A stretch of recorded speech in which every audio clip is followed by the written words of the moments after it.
Hello, everyone, and welcome to Food Safety Matters, the podcast for food safety professionals. I'm Stacey Atchison, publisher of Food Safety Magazine, and I'm here along with my co-hosts, Adrian Bloom, our editorial director, and Bob Ferguson, president of Strategic Consulting. It's September! Already. So for our listeners in the U.S., that means it's National Food Safety Education Month. Clean, separate, cook, chill. I put it on my whiteboard just in case years ago because I couldn't. It's finally in me. Clean, separate, cook, chill. So to help everyone everywhere raise awareness about preventing foodborne illness, there are lots of resources available. And a great place to start is with the Partnership for Food Safety Education, who are organizing a National Day of Action on September 18th. You can visit their website, fightback.org/NFSEM, which is National Food Safety Education Month, but we'll put a link in the show notes, so don't worry about that, where you'll be able to make your pledge to participate as an individual or an organization. Check out that list. You'll see Food Safety Magazine there. We've made the pledge. Plus, downloadable resources in their participation toolkit, as well as links to CDC, FDA, USDA, and foodsafety.gov. So spread the word. Get involved. Let's do our parts. Clean, separate, cook, chill. All right, now that we're all warmed up, Adrian, what do you want to tell us about today's interview? Yeah, so today I speak with Dr. Mick Dutcher, who's the Deputy Associate Commissioner for Food Products at FDA's Office of Inspections and Investigations, about the work and the mission of the OII, including the work plans for the Food Product Inspectorate in 2025, new technologies being utilized by the OII, the transforming structure of federal-state initiatives that encompass food safety inspections, and the state of consumer confidence in food safety. We cover a lot of ground in this interview, so definitely stay tuned for that discussion. Well, there's a lot there. All right. Okay, so I want to start off with some good news. To help everyone celebrate, that would be celebrate National Food Safety Education Month, we're offering an extra $100 off registration for the 2026 Food Safety Summit when you register in September. So that's on top of the early bird special. Just enter the code LEARN to save. And I'm also a firm believer, and I practice this, that when I know that I want to do something like take a course or go to a conference or something that I feel will be particularly beneficial to me, I believe that registering for that event starts that energy flowing and building. So I do it all the time. I just did it this last week. So not for the summit. I think, I'm pretty well secured a spot there. But if I could, I would. And I'd use the code LEARN to save that extra $100 on top of the early bird discount. And like I posted recently on LinkedIn, it's never too early to make a good decision. So join us May 11th through the 14th, 2026 at the Food Safety Summit in easily accessible and affordable Rosemont, Illinois. That's my tag now. It's just official. So I think they might have to change the signs there. Oh, they're never changing the signs in Rosemont. They love it there. The roses everywhere. They're not changing those signs. They're not changing anything. We love it there too, so yeah. I hope they don't change the signs. Yeah, that's right. Okay, and now, the news. Yeah, so since our last news review in episode 199, a few things have happened. And one of those things is the leak by Politico of a draft of the second Make America Healthy Again, or MAHA, strategy report in mid-August, which quickly came under fire by critics for its friendliness to industry and its, quote, lack of teeth regarding food policy initiatives. So originally due by August 15th, the second report missed its deadline. It was supposed to provide specifics on how the Trump administration intends to address drivers of childhood chronic disease, as outlined in the first report released in May. The leaked draft of the second report doesn't give a whole lot of detail about planned federal actions to combat chronic childhood disease. Rather, it kind of echoes several previously announced FDA initiatives and emphasizes a deregulatory approach. So the leaked draft of the second report mentions FDA's efforts to limit synthetic petroleum-based dyes in foods, including expediting the approval of colors from natural sources and potentially providing greater flexibility on labeling claims for synthetic food colorings. And it also highlights the Department of Health and FDA's collaboration with industry, saying that agencies will, quote, highlight success stories of the private sector. And the draft report also says that FDA will continue to develop an enhanced systematic process for post-market assessment of food chemicals and work to update regulations to reform the generally recognized as safe or GRAS rule as directed by Secretary Kennedy in March. And in line with Operation Stork Speed, which was also announced in March, the leaked report says that FDA will also modernize nutrient requirements and increase testing for infant formula. So some of the specific food deregulation actions that were mentioned in the report include removing barriers that prevent small dairy operators from selling their own milk products locally, providing additional guidance on HACCP requirements for small local meat processors, providing additional support for mobile processing units serving multiple small farms, reforming, quote, outdated and unnecessary food standards of identity, reviewing regulations for the science used in regulatory decision-making, removing or amending regulations with paper-based submission requirements, also withdrawing outdated or obsolete guidance documents, and exploring opportunities for flexibility in manufacturing requirements.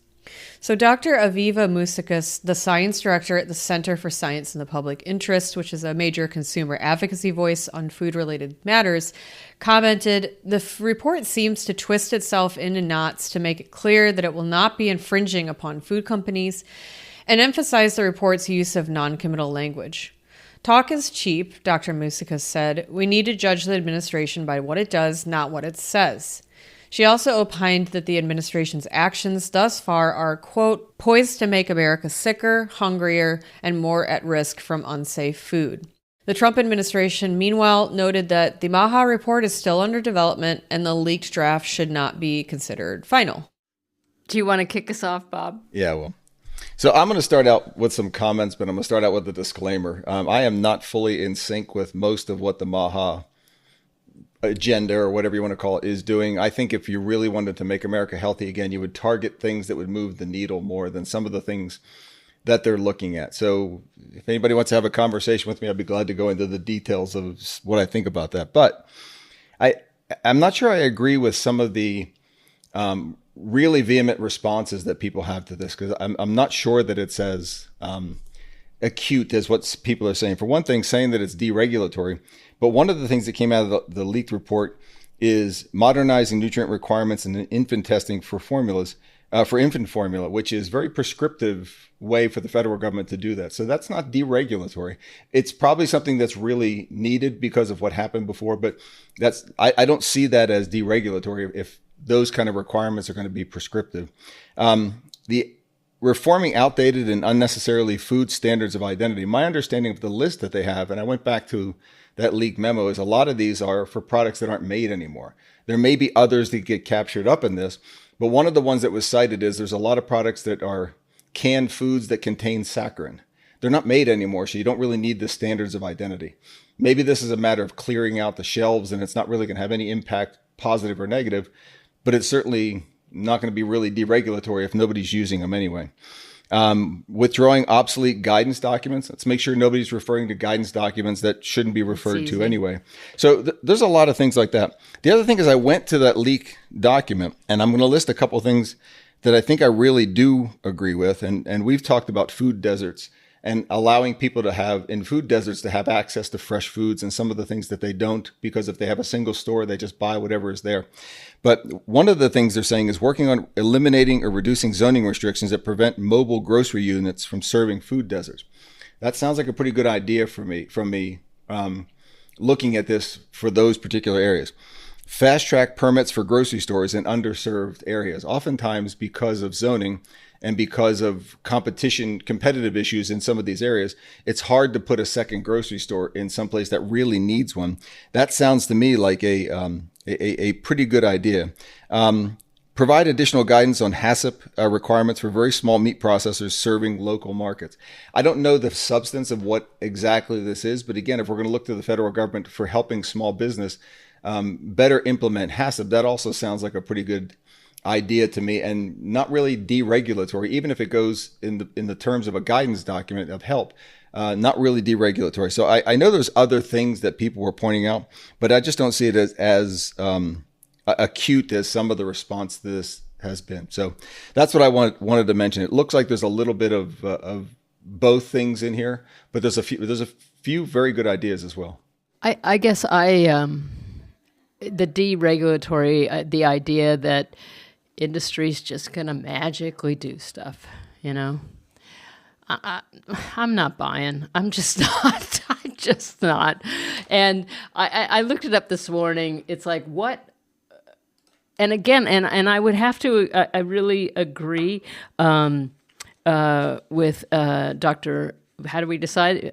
Forgive us if we've mispronounced your name, Musikas.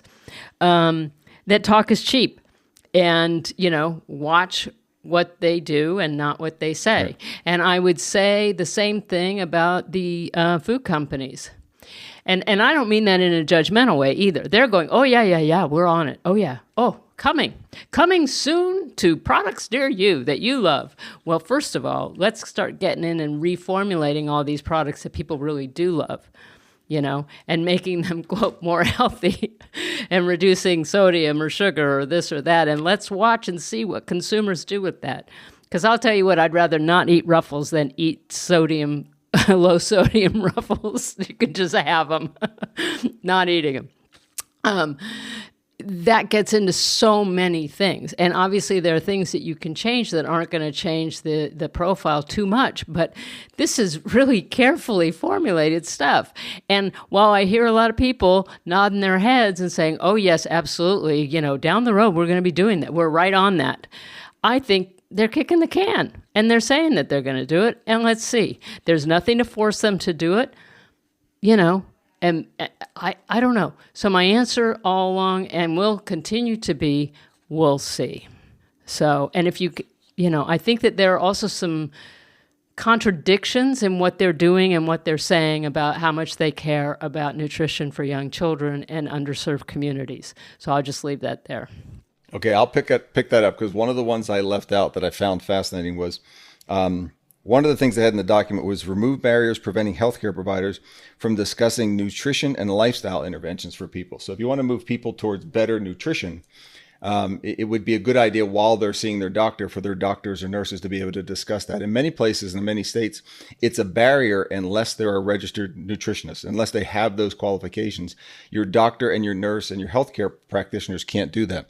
The American Society for Nutrition came out a couple of days ago saying that they support this idea that there should be more people qualified to talk about nutrition. And in fact, they're saying that more of this should be taught in medical schools. And some of the people I know that teach in medical schools are saying the same thing. Like, why can't we say move away from this food and move towards this food, these kind of things, which to me is one of the things I think would move the needle a lot faster than some of the other proposals. So that's another thing in here that, again, trying to get people to eat healthier and not and move the reformulation. One of the ways you can move reformulation is reformulate the products. The other way you move reformulation is not eat those products and move to something else.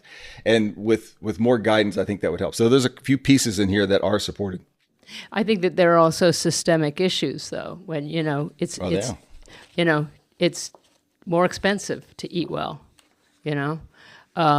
It takes more time. And when people are working 2 and 3 jobs and trying to feed, a few kids and make all those ends meet, very, very difficult. But yeah, I agree. Food is medicine. I'm all in.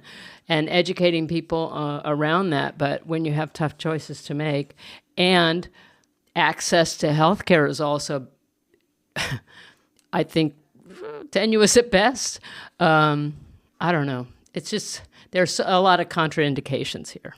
Yeah. The next part I'd say, this is not food related, but I looked this up beforehand. In the last 30 years, mortality related to smoking has reduced almost 50%, particularly among men, but 40 to 50% because they were told not to smoke. Their doctors were able to tell them not to smoke. People elected to stop smoking, and you had a lot of that damage that's caused by smoking go away over a generation. It takes some time to change habits and things, but without that, it also costs your whole paycheck to get a pack of cigarettes.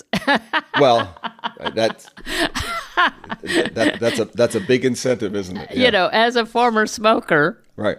happily former smoker, Right. you know, regulation played a big part in this. And I am going to take this opportunity to share a funny story. I was at a conference in Virginia one time and out having a cigarette with a guy, you know, outside in the hallway at the convention center, and he was like, "Where are you from?" And I said, "Oh, I'm from Los Angeles."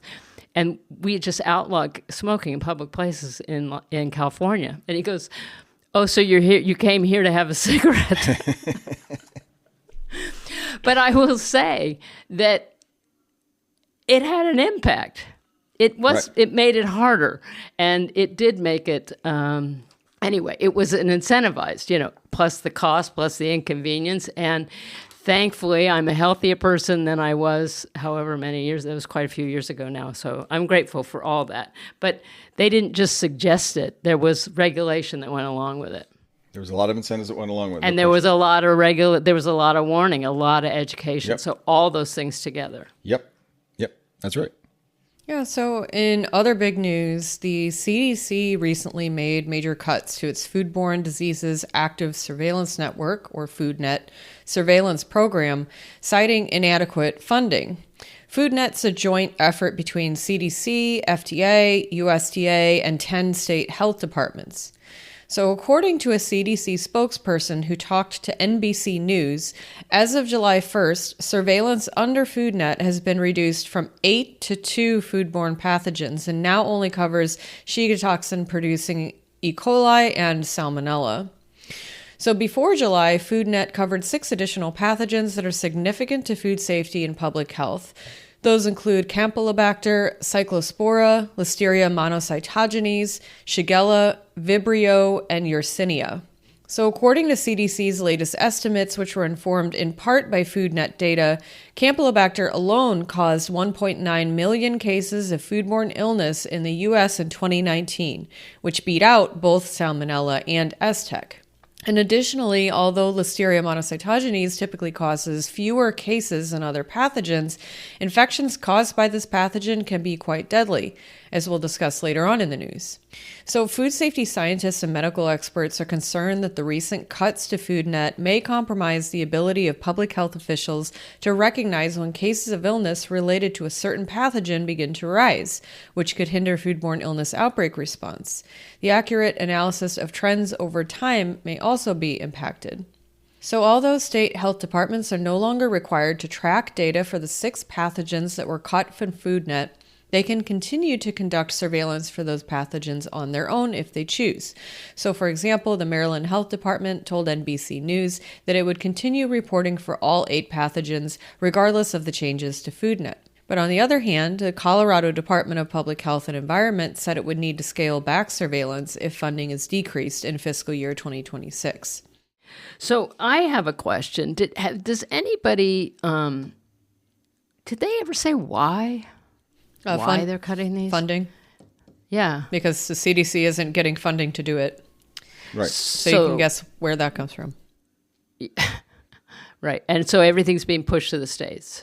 Well, no, FoodNet is run by the CDC, and the states are supported in their evidence gathering, their data gathering.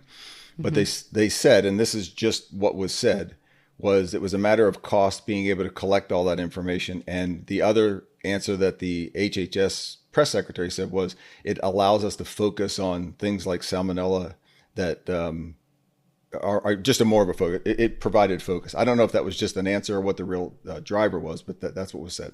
So again, contradiction. So Operation Stork Speed. Oh, let's see, Chronobacter. Well, I mean, well, what?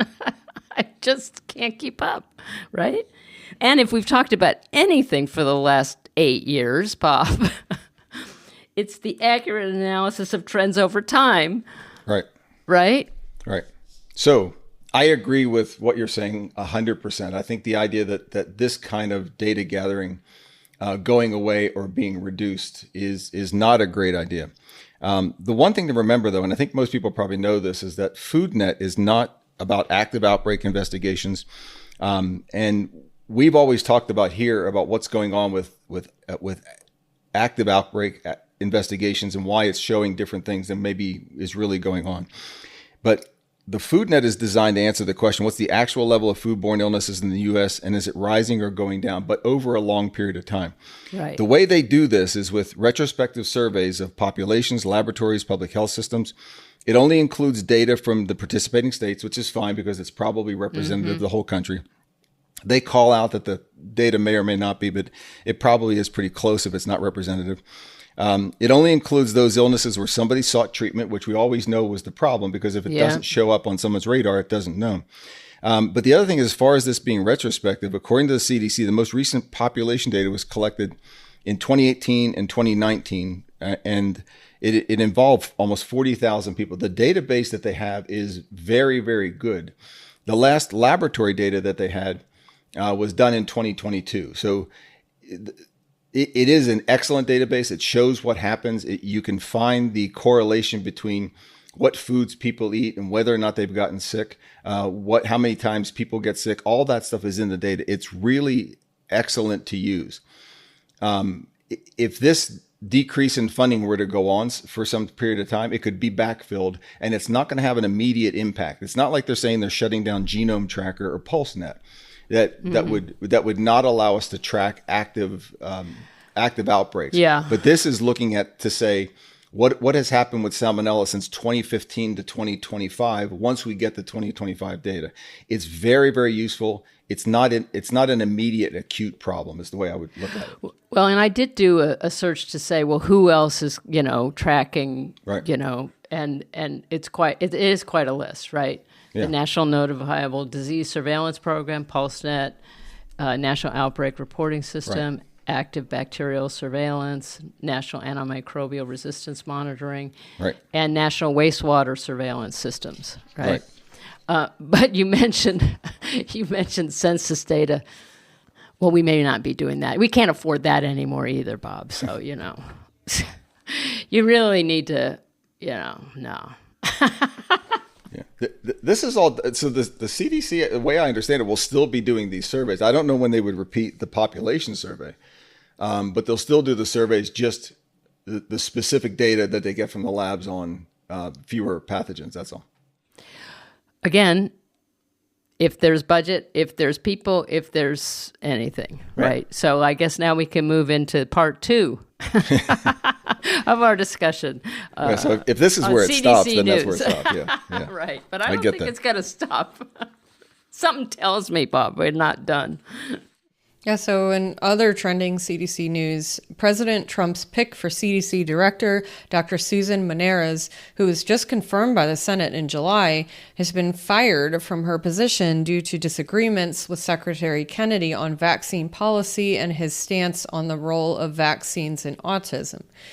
Dr. Maneras initially refuted her dismissal, although the White House leveraged its authority and directly fired her. A statement by Dr. Maneras' attorneys read, "When CDC Director Susan Maneras refused to rubber stamp unscientific, reckless directives and fire dedicated health experts, she chose protecting the public over serving a political agenda. For that, she has been targeted." Meanwhile, White House spokesperson Kush Desai issued a statement saying, "Susan Maneras is not aligned with the president's agenda of making America healthy again. Since Susan Maneras refused to resign despite informing HHS leadership of her intent to do so, the White House has terminated Maneras from her position with CDC." Dr. Maneras had also refused to fire 3 veteran CDC officials. Dr. Deborah Houry, Chief Medical Officer and Deputy Director of Programs and Science, Dr. Dmitry Daskalaskis, Director of the National Center for Immunization and Respiratory Diseases, and Dr. Dan Jernigan, Director of the National Center for Emerging and Zoonotic Infectious Diseases. After Dr. Maneras' dismissal was confirmed, however, Dr. Houry, Dr. Daskalaskis, and Dr. Jernigan also announced that they would be leaving the agency.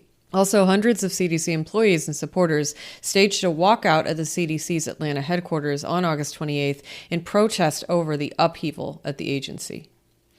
Dr. Maneras was originally nominated by President Trump for the CDC director position after President Trump withdrew his previous choice, Dr. Dave Weldon, after it seemed like he wouldn't be able to secure the votes in the Senate required for his confirmation. Dr. Maneras was seen as a less controversial nominee due to not sharing Dr. Weldon's vaccine skepticism. After Dr. Maneras' confirmation by the Senate was announced in July, Secretary Kennedy said in a statement that she is, quote, a public health expert with unimpeachable scientific credentials, and that he had, quote, full confidence in her ability to restore the CDC's role as the most trusted authority in public health. So the firing of Dr. Maneras and the resignation of veteran top officials comes during an already tumultuous time for the CDC. The agency has been on the receiving end of significant workforce and budget cuts since the Trump administration entered the White House, including the dismissal of more than 2,000 workers. I started out my comments in the podcast with a disclaimer saying I'm not behind a lot of the MAHA stuff that's coming out of particularly RFK, and in an environment where measles and polio are showing up in the country again, this is no time to be against vaccines. So that was the main reason I think that they disagreed. So I'm not in favor of any of this at all. The way this is pulling out. And it's interesting because as of the day that we're recording this, I read that Florida is about to do away with all vaccine mandates. Mm-hmm. So no requirements at all for kids to be vaccinated against the basic stuff to keep children healthy in school and whatnot. So that's very interesting because I suspect that we will see within a few years quite a few emerging medical issues in Florida. So, let's hope their public health system in that state is robust because they're going to have a lot of sick kids to care for. Wow. And I know that, the idea that this is a political thing, she was 100%, a Trump pick, 100% in line. This wasn't, some deep state person that wound up there. I put air quotes around deep state, but which is a term I really don't like. I believe that civil servants is we need civil servants. Good thing we run on civil servants. We need civil servants but anyway, I think things can get characterized as, well, they had an agenda. This one, Dr. Maneras did not have that. So I think that this is striking. I think losing top talent at CDC, losing the amount of employees, it's a big concern. It certainly concerns me. So, and I know it concerns a lot of people in public health. If you look at this issue from a U.S.-centric standpoint and say, Americans and whether or not their need for vaccines or immunizations, all these kind of things, you have to remember that the world is very mobile today. And if HIV or something like that goes up in Western Africa, it's going to come here and it's going to be global. If the reason why we have polio showing up in different places in the country is because of people coming from places that don't have the same health system that we do, who have not been immunized doing this. And the same reason why you have measles showing up with people who are not getting immunized. So it's not just a matter... It's a matter of protecting people on a global basis because it's not like people can't move around. And unlike the idea of war, we'll fight it over there, so we got to fight them over here. When it comes to public health, fighting polio, fighting AIDS, fighting Ebola, supporting communities who don't have the vaccines, who don't have the medical infrastructure to be able to fight these things. Protects everyone, protects the world. But Adrienne, I think you were going to say something too. Yeah, I just think it's interesting because during her Senate confirmation hearing, Dr. Maneras was really grilled by, both Republican and Democratic lawmakers about, her perspectives and opinions on things. And they asked her a lot of questions about vaccines. I remember one portion where they asked her about what was her stance on the development of mRNA vaccines, such as what was used, the technology that was used to develop the COVID vaccine, for example. And, she said flat out in the confirmation hearing that she had no a priori prejudice against mRNA vaccines, and she believed in them working. So if that's something that other leadership in the Health and Human Services Department disagrees with as a fundamental thing, then I think it's interesting that, I guess it's not unexpected that this all fell out just a few weeks after her confirmation. But at the same time, it's like she was confirmed with the statements and opinions and perspectives that she gave during her hearing from lawmakers from both sides of the bench. So it's just very interesting to me. And we've seen these types of fallings out before. That is not strange to this administration. Yep. Well, and I'm sure somewhere along the line, we'll know what it was. She was asked, to do that. She was like, no, that's a line for me. I'm not crossing it. So, yeah. Well, I believe that, they said that her lawyers said that the reason why Kennedy wanted her to leave, and then why, ultimately the White House stepped in and fired her directly, because she's a presidential appointee, which is what her lawyers pointed out. And they said, President Trump needs to fire her. If anyone's going to fire her, it's not going to be Kennedy. So the reason was that she refused to agree with some of Kennedy's stances on vaccines and links that he thinks are evident between vaccines and autism. And then also that she had been asked, I guess, by Kennedy and company to fire some of these other top CDC officials, some of whom resigned in protest. And we don't know why she was asked to fire them, but presumably because, again, ideological discrepancies between those top scientific medical experts and the Trump administration. So, Yeah. Or more specifically, Kennedy and the MAHA agenda. So, okay, moving on, going back to listeria, which we said we were going to talk about later. The USDA lifted a forced suspension on July 18th at Boar's Head's Jarrett, Virginia plant that was at the center of a deadly outbreak in deli meats in 2024 that killed 10 people and caused at least 61 illnesses. The Jarrett plant is now planning to reopen. However, according to documents obtained by the Associated Press, the chronically insanitary conditions that caused the outbreak continue to plague Boar's Head's other facilities throughout the U.S. So USDA FSIS inspection reports dated as early as January 2022 revealed a history of serious unresolved food safety and sanitation breaches at the Jarrett facility. Non-compliances recorded in the inspection documents included the presence of mold and insects, meat residues on processing equipment, rust and chipping paint throughout the facility, dripping condensation, and other hazards. USDA FSIS has announced that it will take over inspections of the Jarrett plant directly instead of contracting out inspections to state public health agencies, as was done in the past. USDA also said that the Jarrett facility will be subject to heightened monitoring and inspections for 90 days after its reopening. And so USDA taking direct responsibility for inspections at Boar's Head's Jarrett facility will, quote, ensure the establishment consistently and effectively implements its corrected food safety plans, the agency told the Associated Press. Now, however, as the company prepares to reopen its Jarrett facility, additional FSIS inspection reports show that similar insanitary conditions persist at the company's other production facilities, despite Boar's Head's promises to strengthen its food safety and sanitation protocols company-wide. The newly uncovered reports, which the AP received through a Freedom of Information Act request, cover inspections carried out between January and July of this year at Boar's Head's facilities in Forest City, Arkansas, Newcastle, Indiana, and Petersburg, Virginia.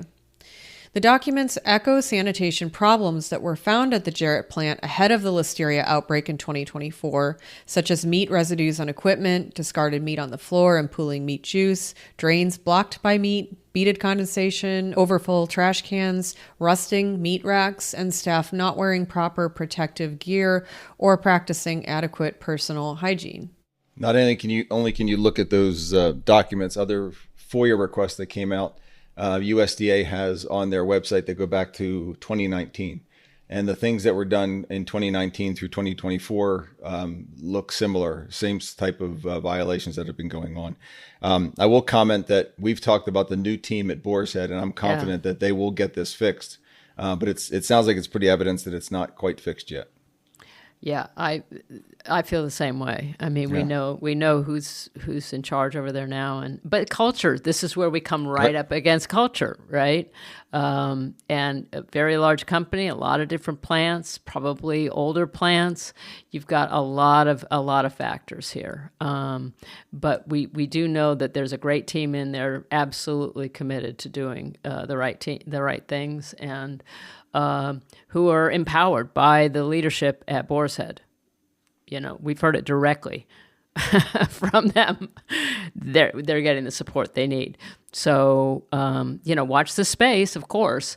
But I think there's things to be encouraged about that. We'll see. In a good way, we'll see.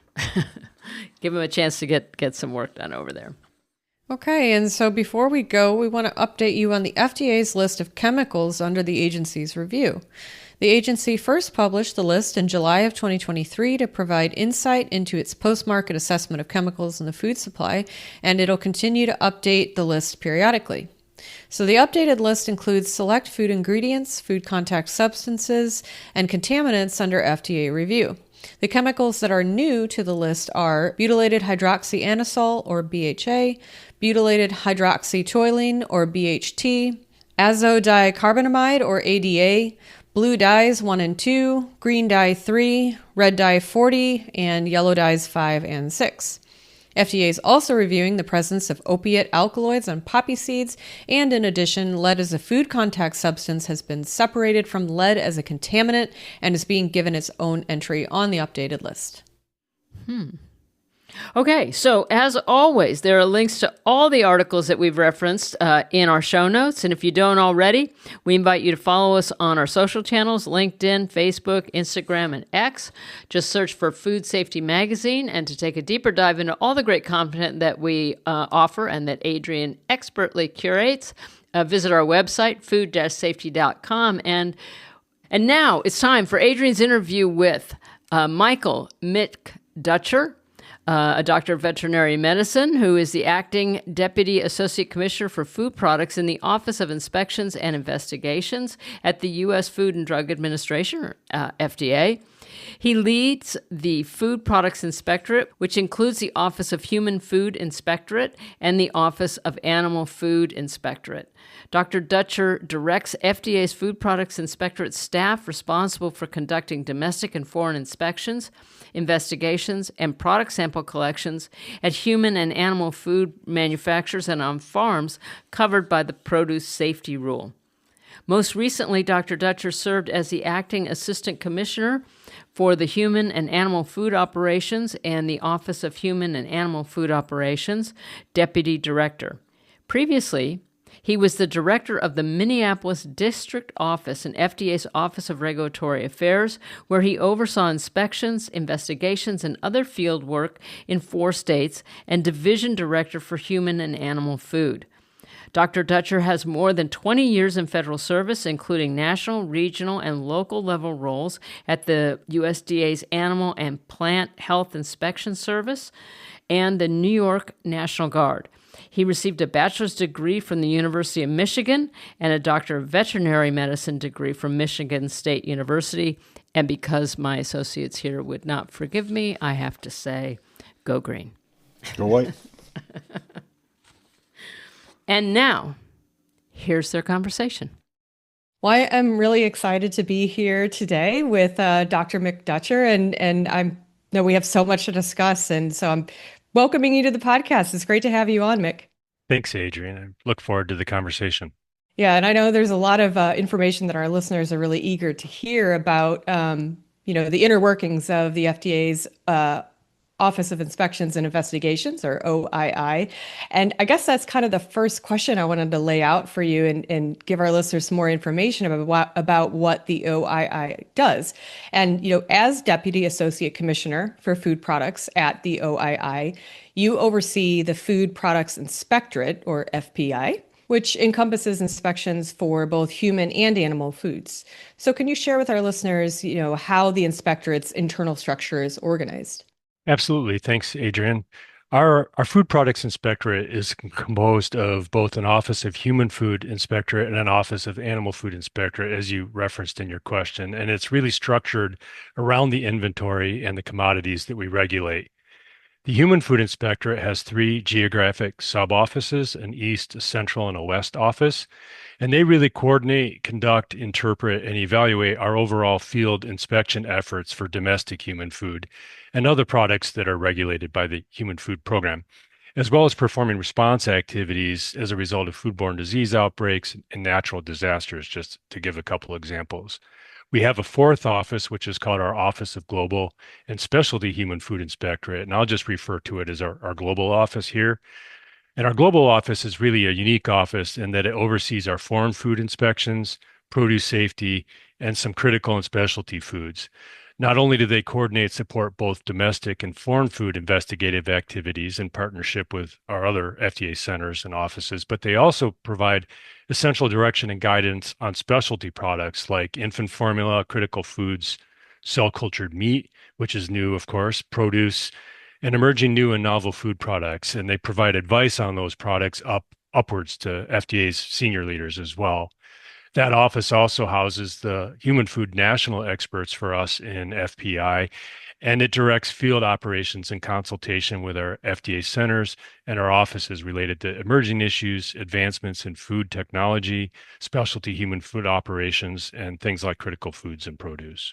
The Animal Food Inspectorate, which you briefly referenced, is, I know it's not the focus of this interview, but they perform similar activities to our geographic human food offices, only with respect to animal food. So that office oversees, coordinates, conducts, interprets, and evaluates field inspection operations for our animal food products like pet food, animal food, livestock feed, medicated feed, and other food products that are regulated by our Center for Veterinary Medicine.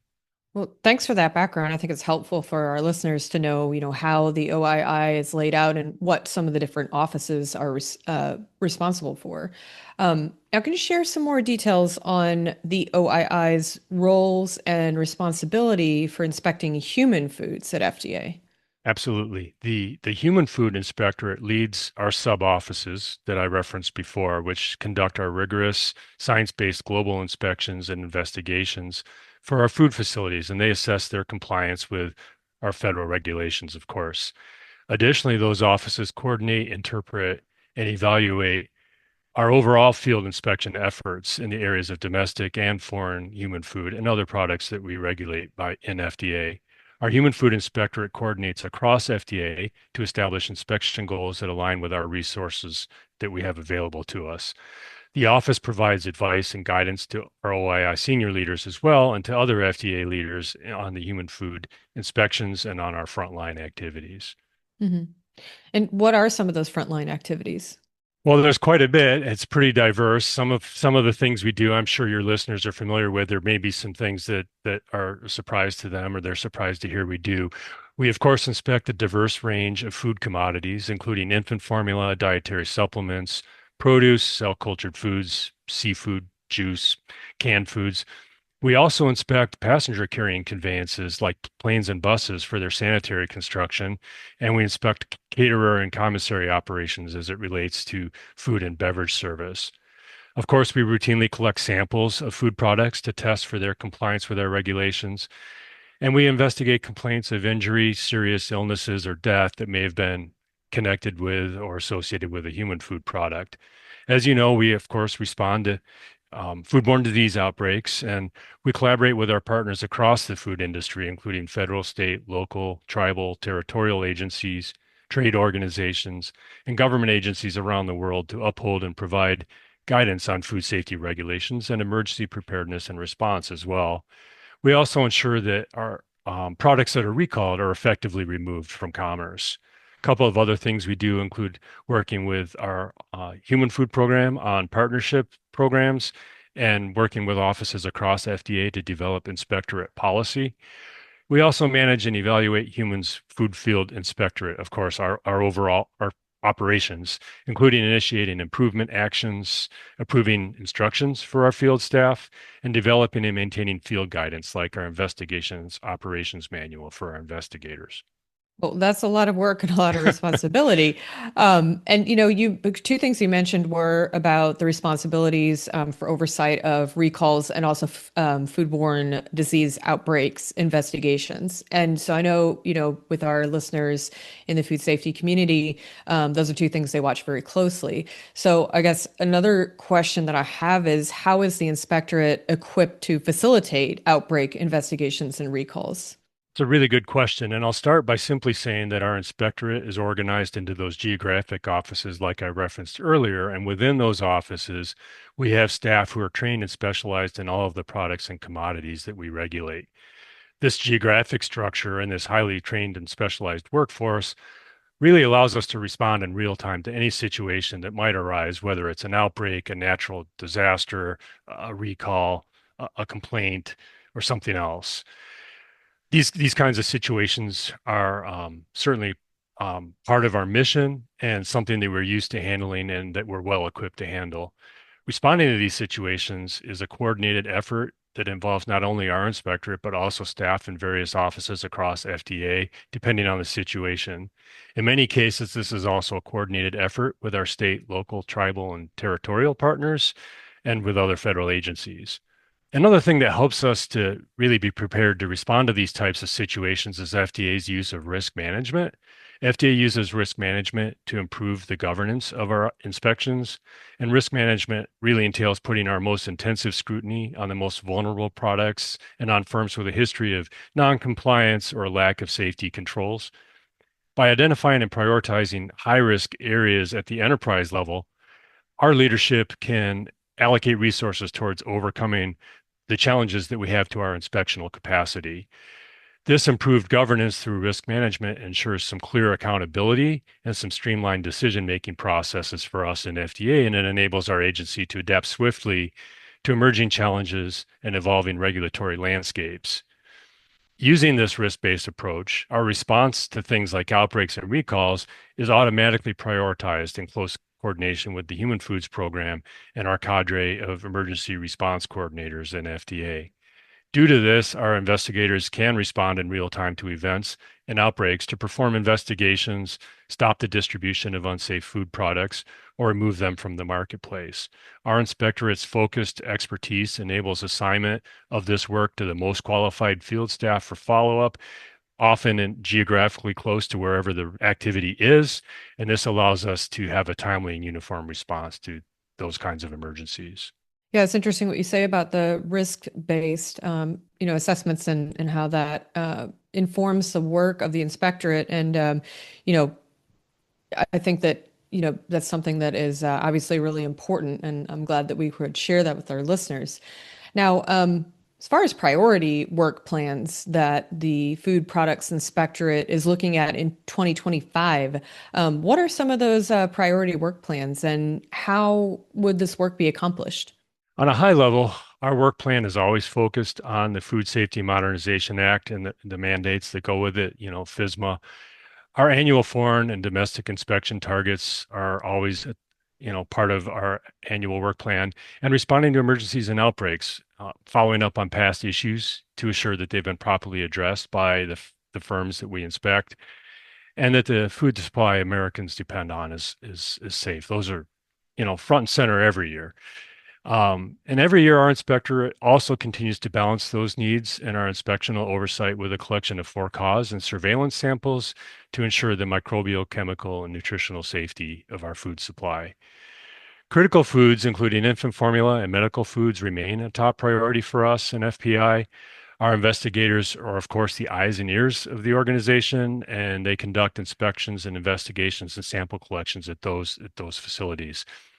We have a dedicated group of staff who specialize in inspecting those facilities, and they help ensure that manufacturers comply with the rules and regulations that govern infant formula and medical foods, in turn ensuring that infant formula and medical foods are safe.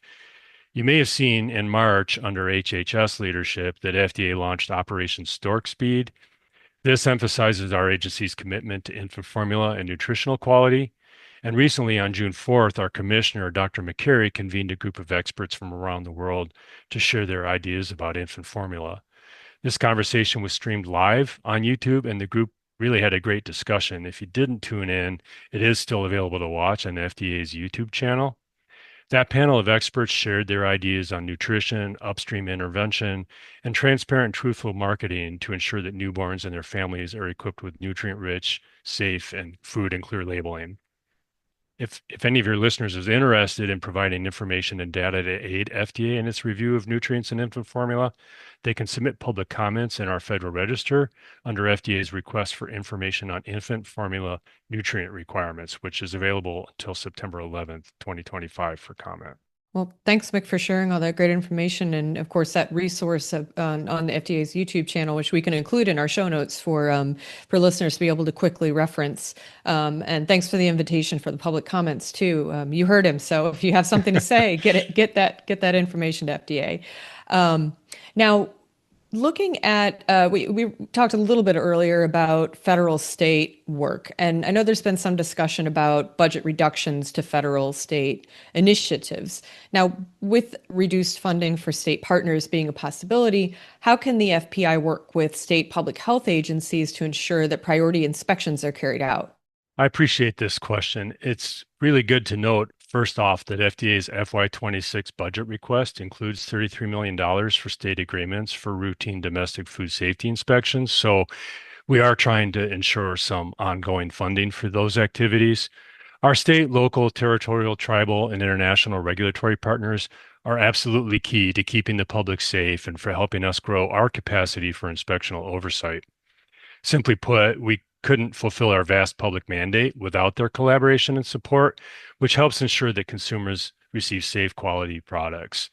This also helps fortify FDA's ability to uphold our rigorous standards of safety and quality across industries under our purview, ultimately safeguarding the well-being of consumers and promoting public confidence in the integrity of our regulated food products. An integrated food safety system with our regulatory partners is our vision now and for the future, and we will continue to coordinate annual work planning and inspectional priorities with them. Close collaboration, coordination, and communication are really keys to our success. Our agency recognizes the importance of our state contract inspections and our state laboratory operations, and they will continue to be a vital part of our shared mission to protect public health and our nation's food supply. Okay, well, thanks for the clarification on that. And you also referenced public confidence in the safety of the food supply, and that's a great lead into another question I wanted to ask you. You probably saw the Gallup poll that was conducted in summer of 2024 that showed a significant decrease in American consumers' confidence in the government's ability to ensure the safety of the food supply. So we've seen some high-profile outbreaks and recalls since that time. We've also had a lot of changes within FDA. But I guess my question pertaining to this would be, how is OII working to help restore confidence in the food supply for American consumers? Yeah, thanks, Adrian. I'll start by saying that I think we are lucky in the U.S. to have one of the safest food supplies in the world. As our Deputy Commissioner for Foods recently said, our food supply in the United States is safe, full stop. And I truly do believe that. Ensuring a safe food supply for our consumers in the U.S. is really at the core of our mission. It is what defines us, and our inspectorate is dedicated and fully committed to doing that. This year, our inspectorate came together to define our mission, which is using science to conduct global risk-based inspections and investigations to protect our nation's human and animal food supply. And our vision really is that FDA's regulated human and animal food supply is trusted and safe, period. If there's one thing that I would want your listeners to know, it is how much we are doing constantly in the background to continuously look for ways to improve on what we do and to build and maintain the trust of the consumers that we serve. Maintaining the trust and well-being of the public really is the central tenet of our work. In fact, it is one of our main pillars, and it's a beacon that really guides us in everything we do. Our staff have all taken an oath of office, including me, to protect the public we serve, and we take that oath to heart. Every day, as we take on the challenges that we face at work, really the first question we ask when we're trying to decide how to proceed is, what is in the best interest of public health here? That's front and center for us all the time. We understand that, and we take it seriously, and we understand that our actions are integral to making certain that what the public consumes, uses, and relies on meets the highest criteria really for safety and effectiveness. It's what drives us every day. That said, there's always opportunities to do better, and there's always room for improvement. We maintain and promote a culture of continuous improvement in OII and in my inspectorate and FPI, and we take that very seriously.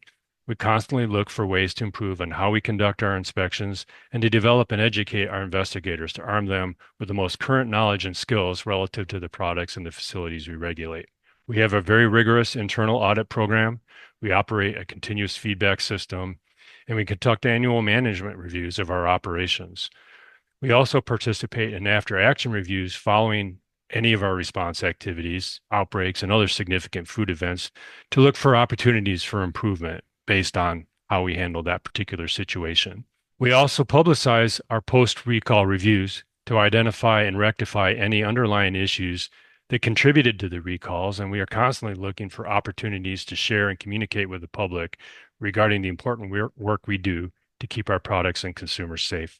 FDA inspections, of course, help manufacturers, producers, and distributors stay accountable by creating transparency and enforcing compliance with our food safety regulations. And that helps foster consumers' trust in industry. But I really do think we could do a better job of telling our story. And that's why opportunities like your podcast today are really important. And I thank you for that.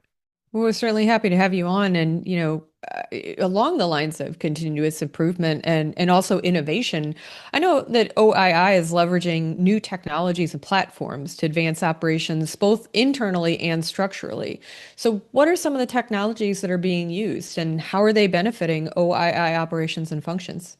Yeah, I'll start by saying that OII is optimizing inspections by improving the methods and the models we use to conduct them from beginning to end. That will dramatically improve the quality and the quantity of our inspections to help us keep pace with global supply and consumer demand. And our strategy really focuses first and foremost on our people, our operations, and our partnerships. Modernizing and improving our inspectional capacity has got to be data-driven. And earlier this year, our operations staff analyzed extensive data on our inspectional performance and our workforce dynamics to see how we could do better. This focus on operational oversight is helping FDA understand which inspection functions, processes, timeframes, and other key indicators may require more attention or more resources. Operations analysis helps us to identify and manage risk and monitor performance data to better target operational improvements that foster a culture of accountability while meeting our inspectional goals every year. As part of our agency-wide modernization and enhanced technology initiative, FDA established the Observation and Corrective Action Report, or the OCAR program. The OCAR program enhances the process for human and animal food facilities to submit documentation of their voluntary corrective actions that they have taken to address observations we made during our inspections at their facilities.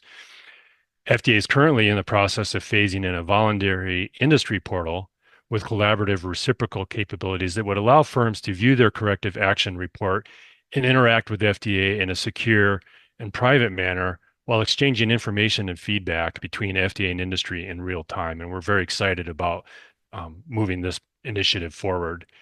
Another area OII is focused on is leveraging more mobile tools to assist investigators in the field, whether it's for imports or for foreign or domestic inspections.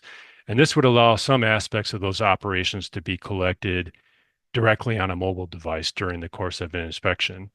Several have been released already, such as a mapping tool that ties geolocations to the photos we take when collecting samples at farms.